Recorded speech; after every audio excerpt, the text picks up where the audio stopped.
আমি আপনাদের কাছে ভালোবাসা নিতে এসেছি, আপনাদের কাছে ভালোবাসা নিতে এসেছি, আপনাদের সেবক হয়ে কাজ করতে চাই। আমি আপনাদের কাছে দোয়া চাই। আপনারা কি দোয়া করতে রাজি আছেন আমার জন্যে? যদি রাজি আছেন, কে কে রাজি নাই হাত তোলেন। কে কে রাজি নাই হাত তোলেন। আবার এখন কে কে রাজি আছে হাত তোলেন। যারা বেশি রাজি আছেন তারা 2 হাত তোলেন। সাবাস, এতগুলো হাত, আমার 2টা হাত। যদি এতগুলো হাত আমার সঙ্গে থাকে তাহলে এই পলাশবাড়িকে আমরা সেই অবস্থায় রাখবো না। পলাশবাড়ির চেহারা বদলে নেব ইনশাআল্লাহ। আপনাদেরকে সাথে নিয়ে এই পলাশবাড়ি সাদুল্লাপুরের চেহারা বদলে দেব যদি এতগুলো হাত আমার সঙ্গে থাকে।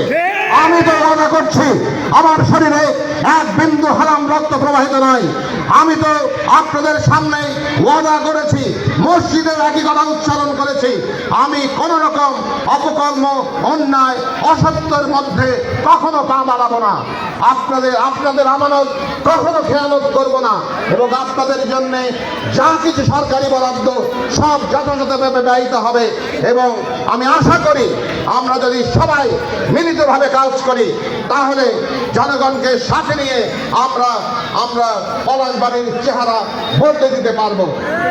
একটা উদাহরণ দেই, সময় আছে কিনা জানি না।